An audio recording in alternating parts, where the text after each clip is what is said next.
guys, and welcome back to my channel. So today I'm going to do a quick video on what not to say to parents that have children on the spectrum. Before we get into this video, please like, comment, subscribe, hit the post notification bell button. You guys know what to do. But I want to definitely get into this topic because it is a topic that most people want to kind of know about, especially if you are a parent that have a child that's autistic, and maybe you want other people to be informed of what not to say to you. I think this video would definitely be very helpful for those people. So let's get right into it. I'm not going to hold you guys long. I don't want this to be a really long, drawn out video. So number one, please don't tell any mother that just recently got a diagnosis that you suspected or you thought they may have had it. That's not something that a parent wants to hear. Sorry, my eyes are running. That's not something that a parent wants to hear, especially if they're newly diagnosed, because one, it means you guys have been talking about the situation behind a person's back, and that's not something that comes off well to parents. And just a little disclaimer, if you said this to me at some point, it's no shade I'm throwing. I just want you guys to kind of be educated the next go round when somebody else have a child with autism and they're telling you this thing and you say that, it'll just make you mindful of what you say.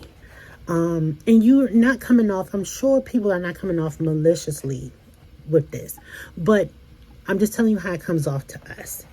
And you're already spilling this information that you really don't want to tell anybody, to be honest, because now it's like your child is the odd one.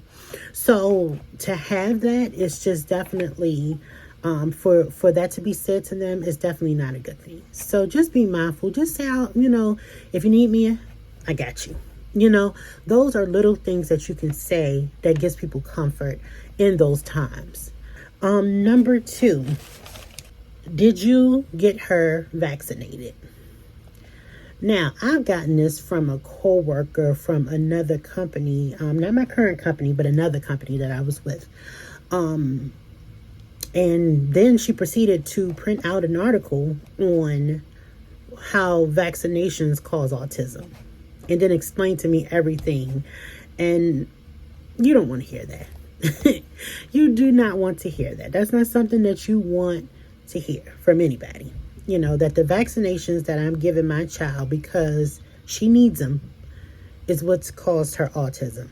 You don't want to hear that. Number three, which we don't have to number them, but number three, your child just need more discipline. I've heard this a lot. This is not something that a child with autism can understand. Now, don't get me wrong. I'm going to let you guys know this. This is a disclaimer for me. I discipline her. That has always been something that I did, even with the diagnosis, because Journey is definitely high functioning, so she understands a lot. So I definitely discipline her, but she is a picky eater. She, well, I'm not going to say picky eater. I'm going to say more so she like what she likes, and that's it. So trying to introduce new stuff to her and stuff like that, or saying that you can discipline her, or saying, let me keep her for a week, she will then learn what she need to do. If you don't feed her what she wants, she'll eat it.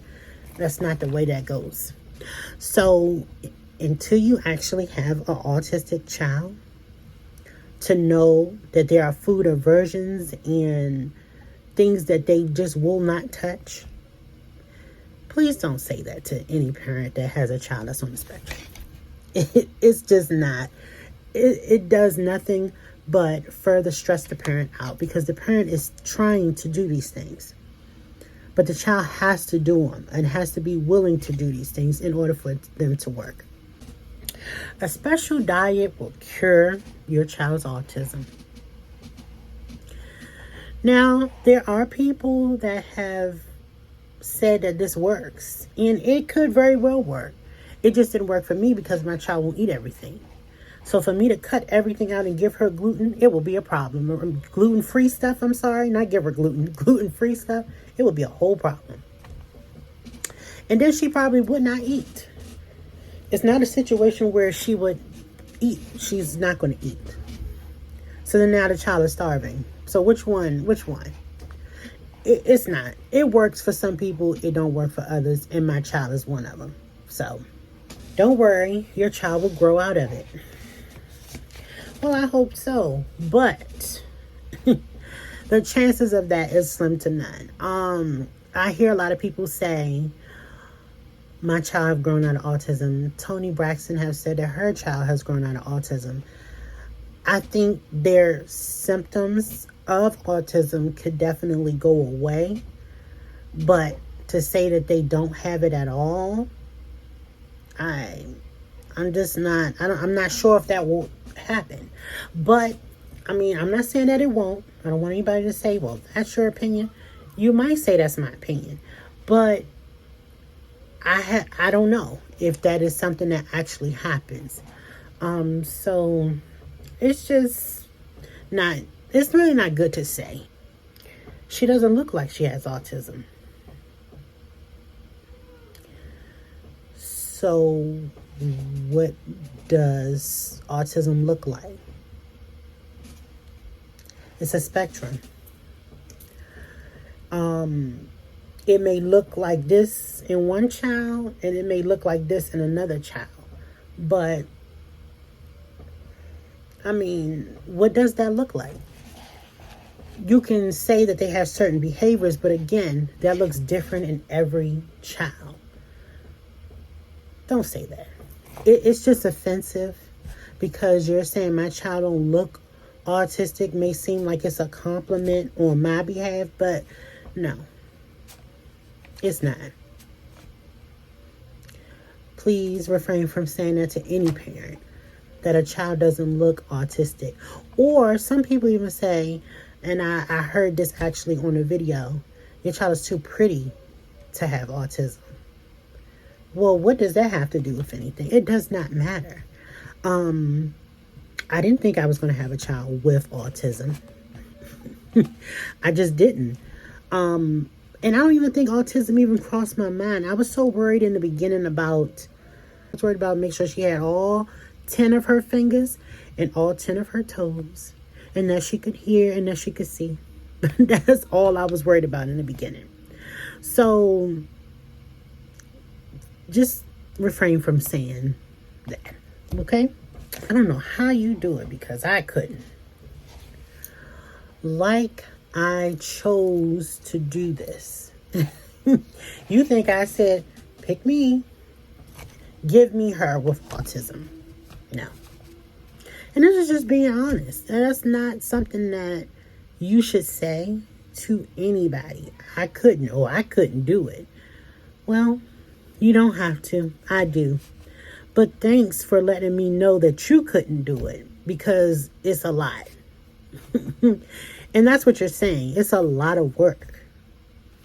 I didn't sign up for this. Apparently God signed me up for it. So I have to deal with it. And I'm not going to say that it's a lot to deal with, because I am thankful for where Journey is. Journey is definitely verbal, which is half the battle. We're working on her social part of it, and her sensory issues, but for the most part, she can tell me what she wants, what she don't want, what she is going to do and what she's not going to do, what she think is right and what she think is wrong, or she can tell you some things about yourself. She can dance. She can pretty much do what most kids do. She just have some barriers that keep her from doing certain things, especially sensory wise, with certain sounds and videos and concerts and stuff like that.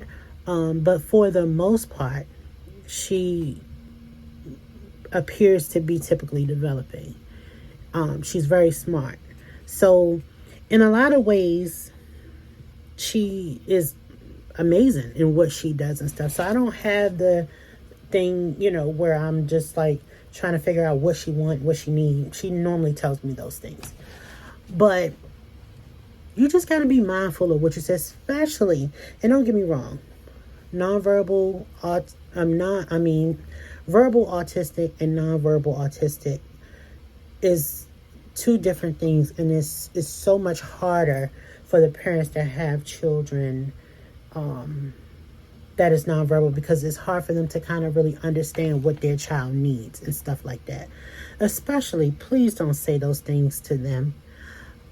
Don't say them to any of us, but just don't. Like with them, just do not say it, because it's just a lot in general with their children. And I don't want to come off as, saying that, any one of them is better nonverbal but I'm just saying the challenges are a lot harder with children that are nonverbal. So please just be mindful of saying any of these things that I mentioned today to them. They don't want to hear it. And they got enough on their plate as is. So please don't. The main thing that you could say to a parent is that, how can I support you? How can I help you? That is the biggest, most supportive thing that you could say to somebody that has got a newly diagnosis that their child is autistic. How can I help you? How can I learn more about your child so that I can take that child off your hands? How can I assist you in their therapies? How can I give you a break? How can I learn more about autism? What do I need to know about autism? What do I need to know about this particular child? Encouraging things, but things that you can do to help them, because we need help. That's what the reality of it is. We need help. We need somebody that'll take that child off our hands for a couple of hours so that we can get a mental break to deal with whatever they have for us. Because every day is a challenge. Whether they're verbal, nonverbal, it is a challenge at some point in time of the day.